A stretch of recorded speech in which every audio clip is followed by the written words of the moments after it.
The human body, though far from perfect, is a remarkably complex system, much of which still remains a mystery. Yet what we do know is filled with fascinating and unexpected details. Today we'll explore 10 intriguing facts about the human body. Let's start with the body's largest organ, the skin. It's not just a surface that holds everything together, but a living, dynamic shield that adapts and regenerates constantly. It acts as our first line of defense, helps regulate temperature, and connects us to the outside world. Here's an unusual fact. A large portion of the dust in your home comes from dead skin cells. Skin is constantly renewing itself, shedding old cells and producing new ones in a continuous cycle of regeneration. Historically, skin also has a strange place in human culture. Between the 17th and 19th centuries, some books, especially anatomical treatises or legal documents, were bound in human skin. In some cases, this was done with the deceased person's consent, specified in their will. Jumping to the 20th century, the James Bond film Goldfinger featured a scene where a woman dies after being painted entirely in gold. At the time, some believed this could be fatal, as the skin couldn't breathe. During filming, the actress was painted almost completely, except for a patch under her underwear, just in case. In reality, while the skin plays a role in temperature regulation and oil and sweat secretion, it doesn't breathe in the way lungs do. Painting the entire skin might not be healthy, but it's unlikely to be fatal. Speaking of skin, have you ever wondered why tattoos last for decades despite the skin constantly renewing itself? That's because tattoo ink is injected into the dermis, the second layer of skin. Dermal cells regenerate more slowly, and when they do, the ink is absorbed by new cells, keeping the design intact, although it may fade slightly over time. Now for a slightly unpleasant truth.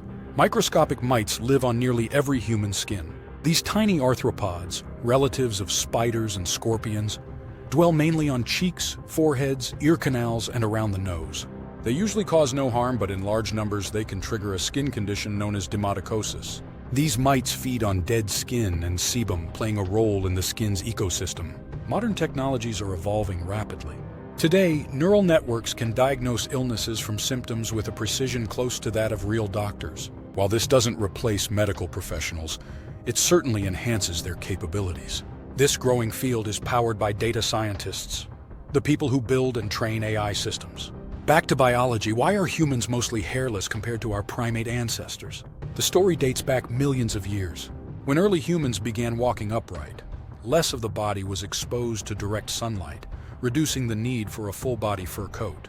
As they began traveling long distances in hot African climates, having less hair helped them cool down more efficiently.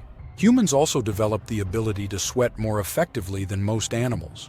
This gave them an edge. They could hunt during the hottest parts of the day when predators rested. Our ancestors became the best endurance hunters, often pursuing prey until it collapsed from heat exhaustion. Some scientists suggest sexual selection may have contributed to hairlessness. Early humans may have preferred mates with less body hair, associating it with health and beauty. Over generations, this preference may have influenced evolution. Hair loss also made the skin more visible, a new platform for communication. Humans are the only species that blush visibly, allowing emotions like embarrassment or attraction to be seen. This may have helped strengthen social bonds. And with exposed skin came more diverse microbes. These tiny organisms help protect us from harmful pathogens and are part of the skin's natural defense system. Another lively place in the body is the mouth. It's home to countless bacteria, but also something surprising. One of the most powerful natural painkillers known to science, opioorphin. It's 6 times more effective than morphine. It works by preventing the breakdown of enkephalins, chemicals that block pain signals. In tests on rats, opioorphin quickly relieved pain. Unlike morphine, it had minimal side effects and even showed potential as an antidepressant. However, it's not yet used in medicine, partly because it's hard to produce in a stable form. Let's turn our attention to the eyes, windows to the world and evolutionary marvels. The earliest light-sensitive cells appeared in primitive organisms. Over millions of years, these evolved into the complex eyes we have today. If a human loses the lens of the eye due to injury or surgery, they may gain a surprising ability to see ultraviolet light. While not the same as the tetrachromacy seen in birds or insects, this allows some people to perceive UV as a faint bluish glow. The brain also plays a fascinating role in vision. The image that falls on the retina is upside down, but the brain flips it for us. In 1897, psychologist George Stratton wore special glasses that inverted his vision. After a few days, his brain adapted, and when he removed the glasses, it had to readjust again. Ever noticed red eyes in flash photography? That's caused by light reflecting off the retina, which is rich in blood vessels. That red glow is literally the inside of your eye. Eye color is determined by the amount and type of pigment in the iris.